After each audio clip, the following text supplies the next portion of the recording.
Hello, welcome back. If you're new here, my name is Douglas Johnson, and I am a certified yoga teacher at the advanced 500-hour level. I am an ordained minister, and I'm also a musician and kirtan artist. And today I wanted to talk a little bit about what right now I'm calling a micro relaxation. I don't really have a better term for this. This also isn't something I've heard other spiritual teachers speak about. It doesn't mean that they haven't. It just means I haven't heard anyone speaking about this. So if you're interested, please stick around. Before I do get into that, as always, this is an important part, is I want to thank those who make these talks possible. This is not possible just given my situation or circumstance, which I actually like. I maybe prefer it that way. I really think community is super important, and people coming together and contributing to create something more than we could create on our own. So I could not create this on my own. I absolutely rely on the financial support of my patrons on Patreon. So if these talks and content is of value to you, maybe consider becoming a part of that community over on Patreon. Links below, as always.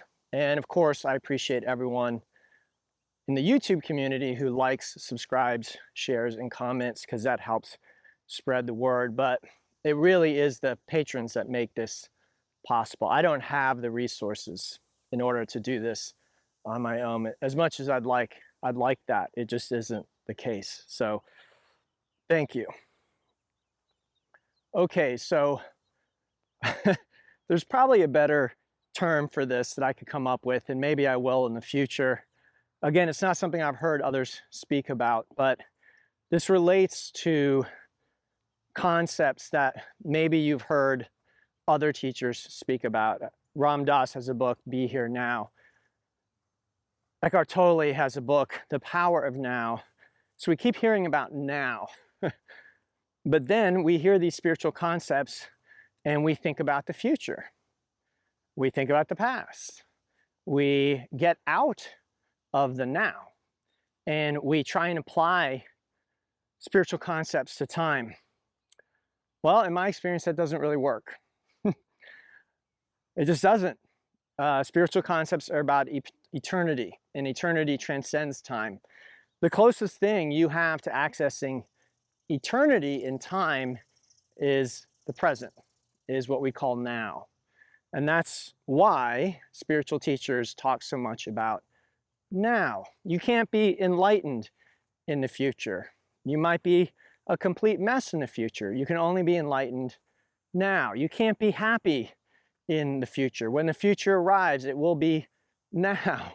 You can't solve your problems in the future. You can only solve them now. You can't be healed and whole in the future. You can only be healed and whole now. Okay? So this is, in a sense, a simple concept, but it's one that the ego doesn't get. It keeps trying to solve everything in a conceptual framework, in the mind, in the future, in the past, and you can't solve spiritual problems, if you will, or spiritual concepts. You can't apply them in a time-based way. So many of you have, perhaps if you've been on this channel a while, you probably hear me in almost every talk about peace, love, and joy. These are the phrases that I like to use to talk about that which we're trying to access through spirituality. So for me, spirituality are a set of tools that human beings use to access these things inside of us. They don't come from outside. I know it might feel that way, it might seem that way, that someone else can give us love, while it's true someone else can love us, they can't make us feel loved, all right?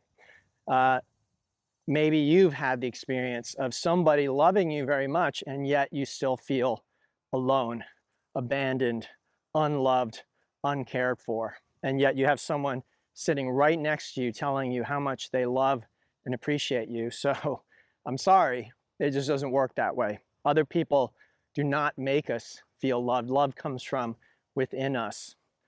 Peace is not to be found out there in the world. Good luck if you want to find it.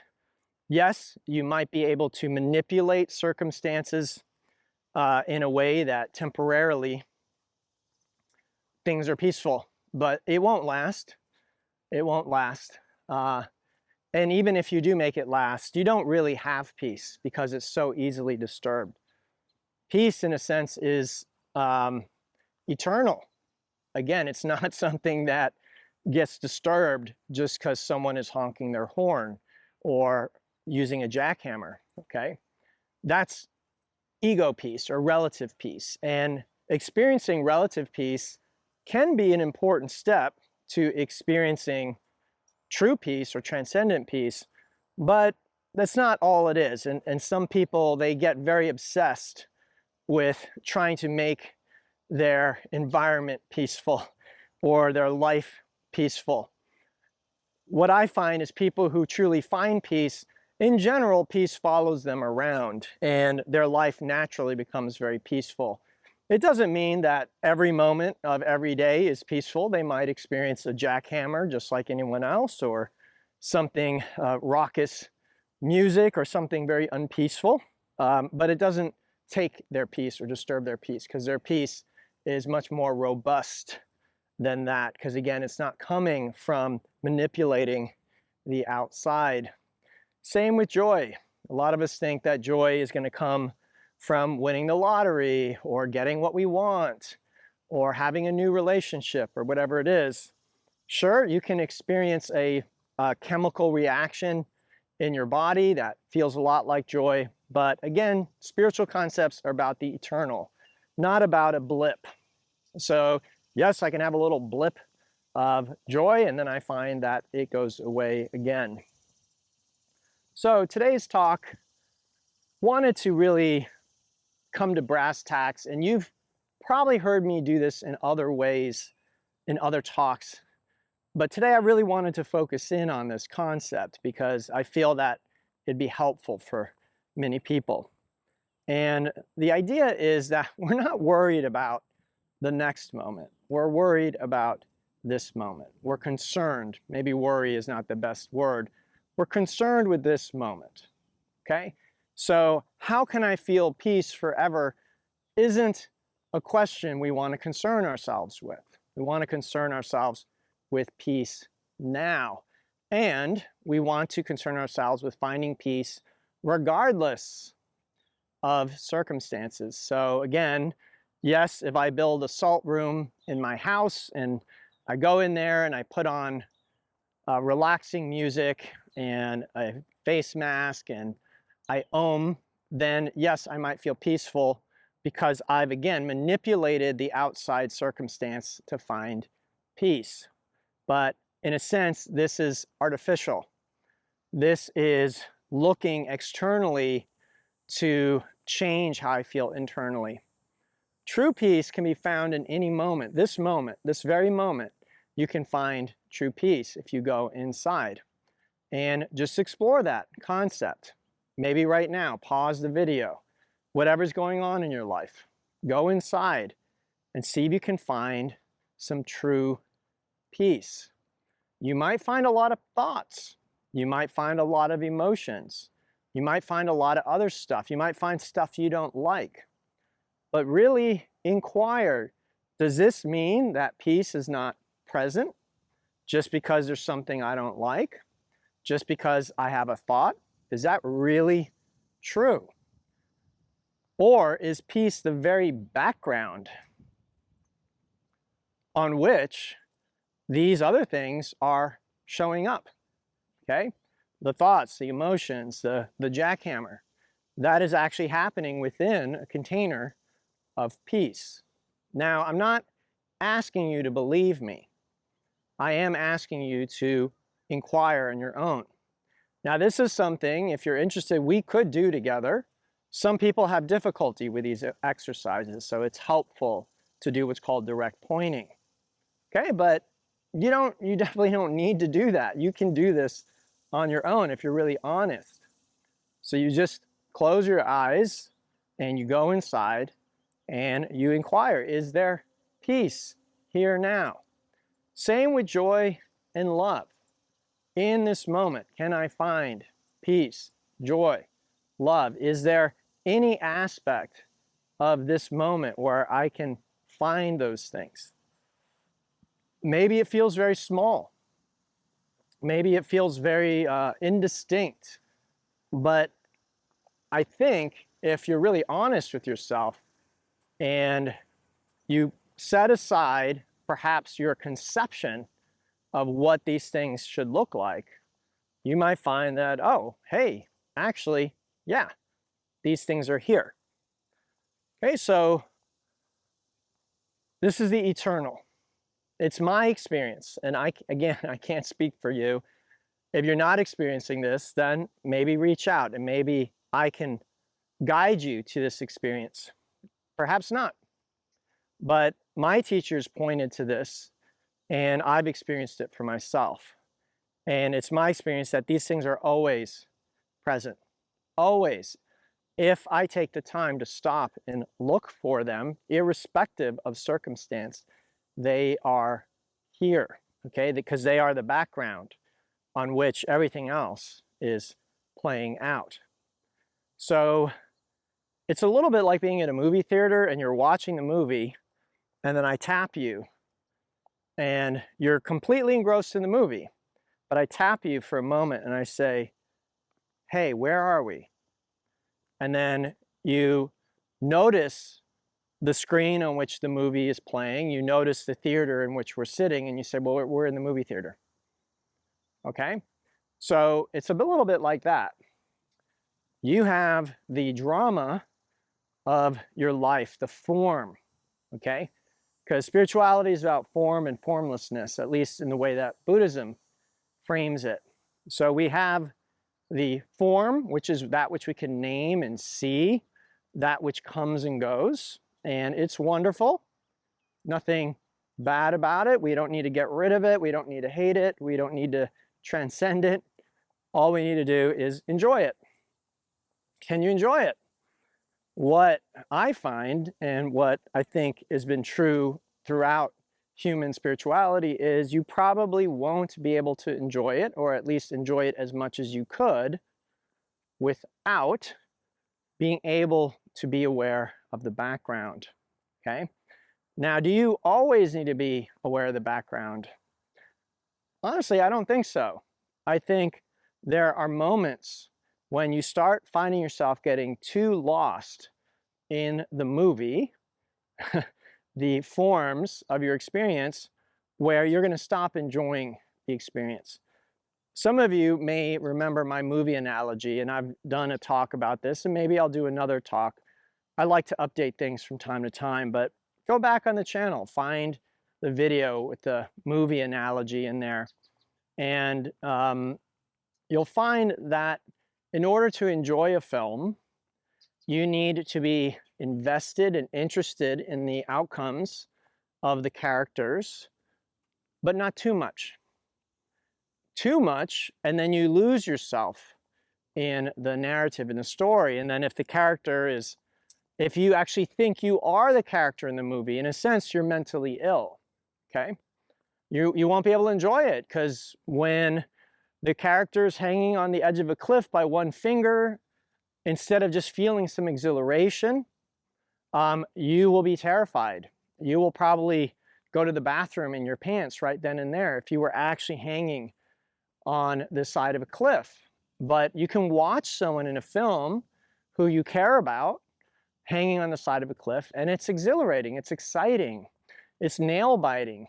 We pay money to do this, all right? As human beings, we value that experience. Now, what's interesting about us is as human beings, even though we'll pay money to have that experience, when it's our own experience, we don't like it. We don't like it.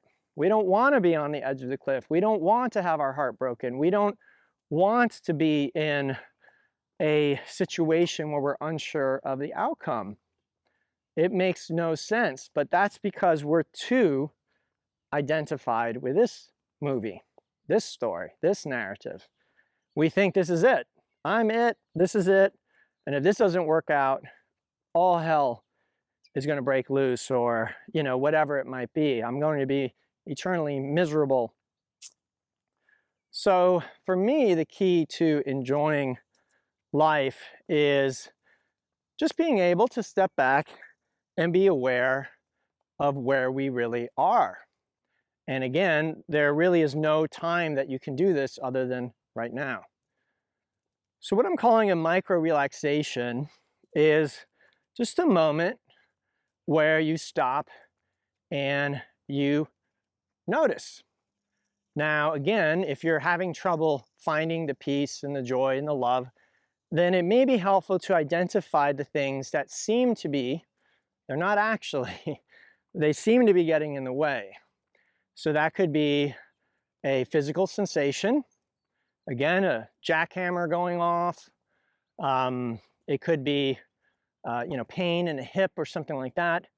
It could be an emotion, which is also a physical sensation. I hate to break it to you, but that's what an emotion is. An emotion is a physical sensation in your viscera, so kind of more in the center of your body. So we're getting kind of inward.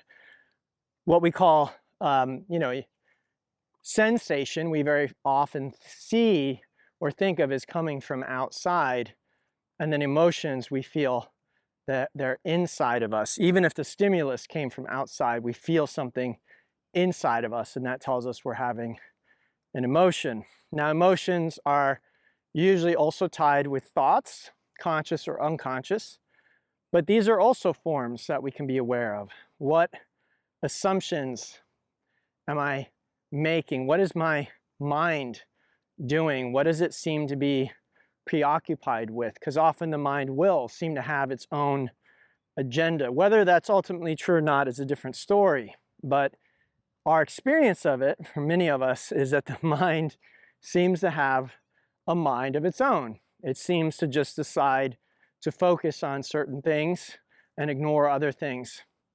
So just let it, but notice it.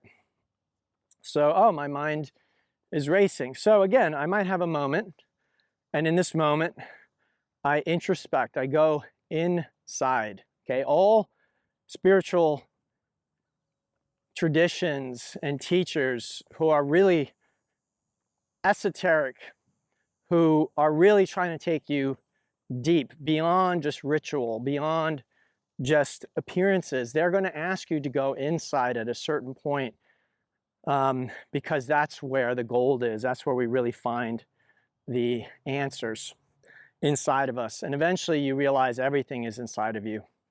But until that happens, you need to go inside. What you believe is inside. You need to take your attention away from all of this and bring your attention inward. So noticing, okay, my mind is racing. My heart feels like it's going to beat out of its chest. I feel a pain in my hip. I'm feeling what I would describe as anger. I have an image of this person mistreating me. All of those things might be happening, but then again, can I just step back from all of that? And then, at least this is the way I interpret this saying, they talk about taking the backward step. So I take a step back from my own experience and judgments and all of this, as though I'm watching someone else's experience. I'm peeking into someone else's brain. And so I don't have ownership, or you might even say I'm not even really invested. I don't care what's going on in this person's mind. I'm just observing it like a scientist. Oh, his mind is racing. His heart is beating out of his chest. He has this image in his mind. He's hearing these words that someone spoke to him that make him feel very angry. There's the emotion of anger present. No judgment. No judgment that, oh, this should be different. And especially important in this talk is that we don't try and replace these things with peaceful thoughts or whatever it might be. Because what I'm trying to point to is the peace that passeth all understanding, as talked about in the Bible. So there is a peace that transcends these things. It's still there, even though you may not be aware of it. So it's a little bit like storm clouds in a sky, and you're focused on the storm clouds, and then you don't notice the sky that's there, okay? So the sky is always there, whether you notice it or not. You may not be aware of it because of the storm clouds, but it doesn't mean the sky went away. You could also use the sun in the same way, that just because there are storm clouds, the light of the sun is still coming through those clouds. The sun hasn't disappeared just because you are not seeing it.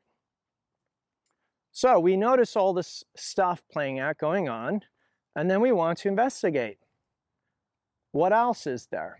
Okay? Is it true that peace has abandoned me, that joy has abandoned me, that love has abandoned me, even though these things are present? Now, because you might be used to focusing on these things, again, this is why you need to step back. You need to be more broad. You might have to look between the thoughts or images.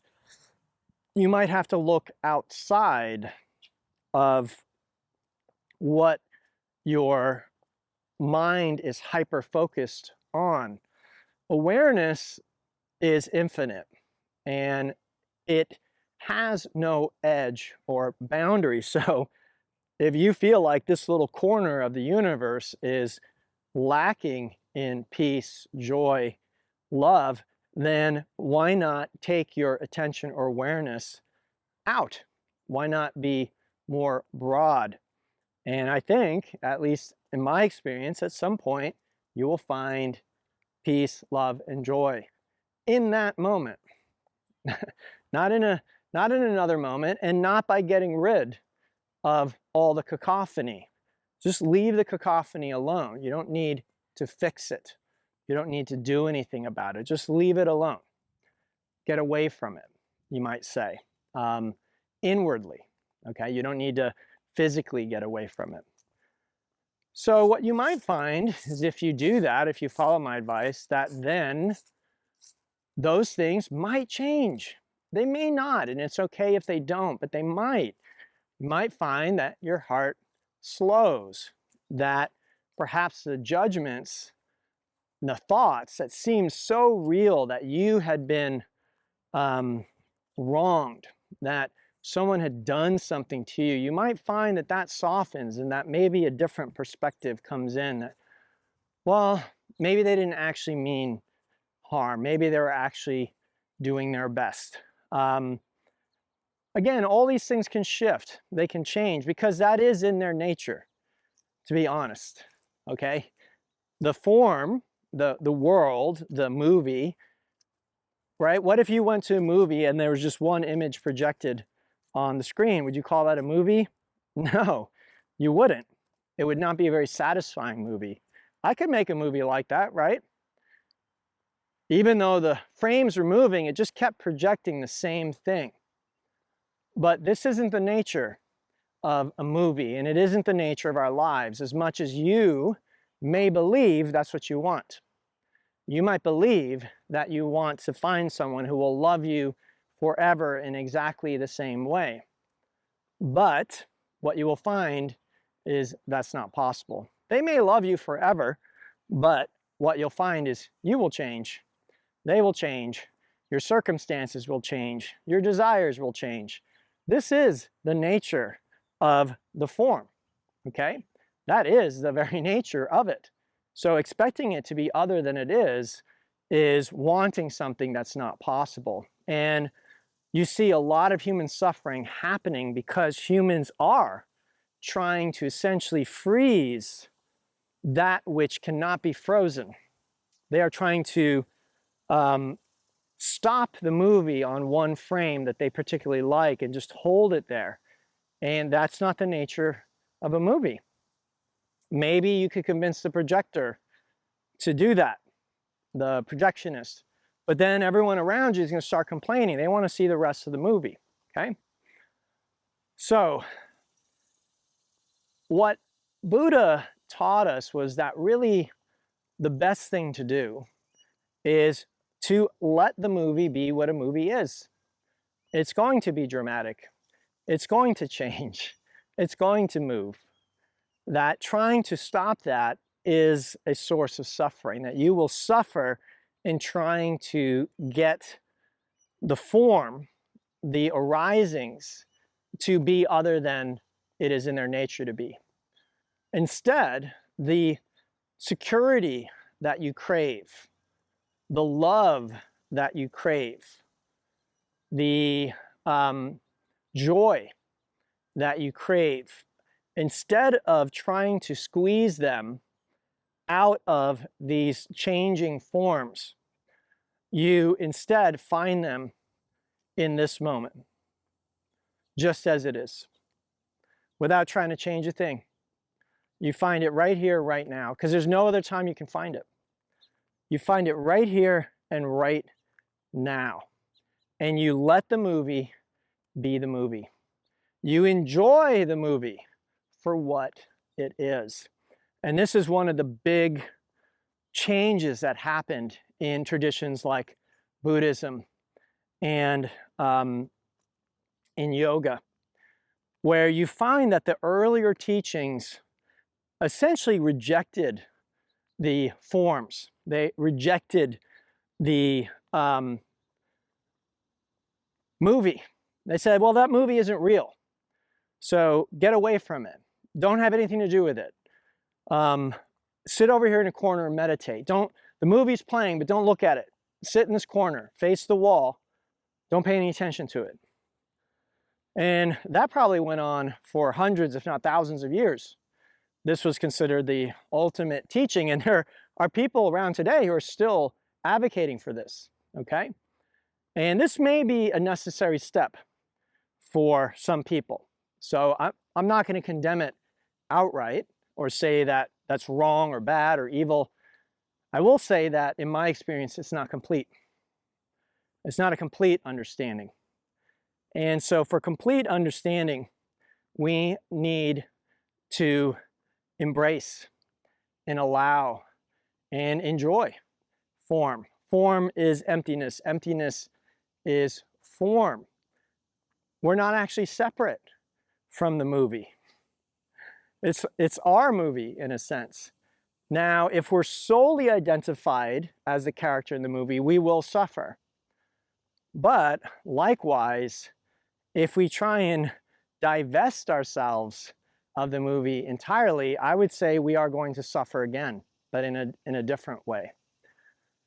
So, for me, the solution is contained there in the Heart Sutra. Form is emptiness, emptiness is form. Can I enjoy and embrace the arisings as they come because they are not separate from me? They do not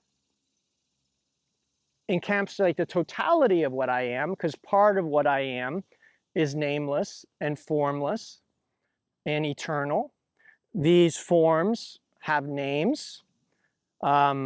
They have, sense data associated with them. They are changing and moving, and they are not eternal. But they're here now. So can I enjoy them now? And the point of today's talk is what I've found is part of being able to enjoy them now is being able to access my peace, joy, and love in any moment. And so this is a practice. Like so many things I share with you on this channel, these are practices. These are things that you can take. You can be practicing it right now, at this very moment. And you certainly can practice it at work, on your commute, when you are in an argument with your spouse or child or parent or boss. You can practice it at any time, okay? And this is, again, I'm just calling it for now like a micro relaxation. And I say micro because, again, the mind might say, okay, well, I can find it now, but when I go to work, this is going to happen, or that's going to happen, or I'm going to forget, or whatever. Okay. So the minute you remember, you just look for your peace, your joy, your love. Now, if you're new to this, I will say, at first, you may be clueless in finding those things, and that's okay. Most of the people that will understand what I'm talking about are people who have at least done some introspection, some meditation, probably seated meditation. They've gone inside already and they've looked around. If you're new to going inside, you might look around and you just find pure chaos. And that's a very common experience. And I don't want you to feel that what I'm talking about doesn't necessarily apply to you, because it probably does.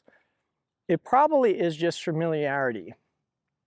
And the analogy I give here is if you went into a dark room, right? You're outside in the light, and then I bring you into a room that is very dark.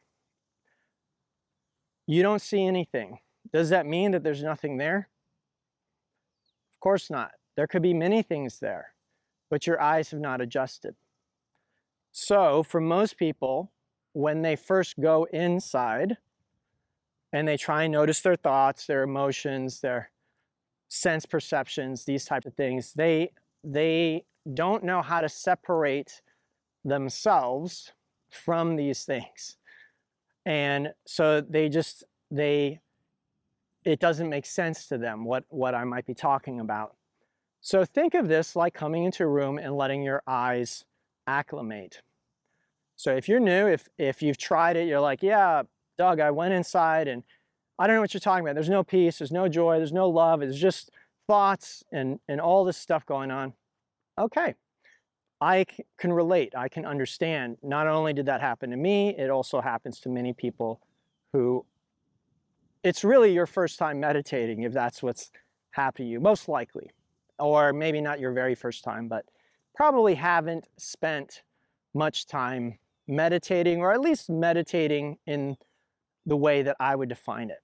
Because there's lots of stuff that we're calling meditation today. There's all kinds of apps and fun things to distract you that really don't result in awareness of what's going on inside. They simply are designed to calm you down. Now, calming down is important. I gave a talk a few weeks back about the importance of being calm, or finding peace, or finding relaxation. I don't remember exactly how I titled it. So I'm not saying that isn't important, but that's certainly not the only important thing. And it very often is overemphasized, especially for people that are new to meditation and introspection. They often are sold something that it has value for them. So they see how it's obvious what the value is. Oh, I'm so stressed out. Oh, I feel more relaxed. Okay.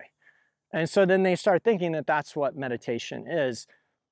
I'm sorry, that's not what meditation is. That's relaxation. Relaxation is an important concept and of value on a spiritual path, for sure, but it's not meditation, okay? So meditation for me, again, the way I'm defining it, is something else. That is introspection. It is looking within. Again, at a certain point, within, without, it breaks apart, doesn't make any sense. But until you're like, oh yeah, I know what he means by there's no inside, outside, there is a difference. There's a difference until there isn't. So just because I'm talking about a ultimate perspective or ultimate truth that becomes accessible to us at a certain point, it doesn't mean it's accessible to you at this time. So don't try and rush ahead or pretend you understand something that you don't. That won't help you at all on this path. Just be real about where you are and know that I acknowledge that might be your experience. Your experience is there's an inside and there's an outside. Your experience when you go inside might be that there's no peace, there's no joy, there's no love, there's just chaos. I assure you, based on my experience and the teaching of the ages, so it's not just my opinion, that's not true. That's not ultimately true. But that may be your experience now. And usually that can be solved by beginning to meditate, beginning to introspect. I have some free meditation instructions on this channel. A great way to start introspecting and meditating is a practice that I learned many years ago called Yoga Nidra. It is rather beginner friendly. It is relaxing, and yet it can have aspects of deep realization available to us and true meditation, even if it's maybe not quite as powerful as, say, seated, what I call Zen meditation, Zen style or Buddhist style meditation. But not everyone's ready for that. So I like to say that the best meditation is the one you're going to do. So even if your meditation is simply a relaxation practice, but that's the one that you're willing to do, then that's the best meditation for you right now. However, is that the best meditation overall, ultimately? No. But if I give you the greatest meditation technique in the world and you don't use it, it's useless. It won't do you any good. Just because you know the best meditation technique, if you will not use it, it will have zero impact on you, okay? So this is again where our ego can come into play, the mind can come into play. Oh, well, I want to do the best one. Okay, I teach it to you and you're like, that's too hard. So you don't do it. And then you don't do any meditation because you're not doing the best one. This is again a trick that comes up in the mind all the time. The ego and the mind are very good at avoiding things that will deconstruct them. So you want to be on the lookout for that, and that is one way that that can come up. All right, well, I hope as always you got some value from today's share. Again, I really do rely on those of you that are supporting this work, so thank you. And if you feel called that you'd like to contribute and help, please check out the links below and join those of in this community that have joined Patreon as patrons and help support this work. If you have any questions, anything, please feel free to reach out. As always, I'd love to hear your experience in the comments, so feel free to do that. It also does help. Also helping is liking, subscribing, sharing on YouTube. All of those things will help spread the word. So if you got value from this, then there's a chance that someone else would, but they just have to find it. So that will help, perhaps help them find it. All right. Until next time, everyone, as always, namaste and have a beautiful, beautiful day.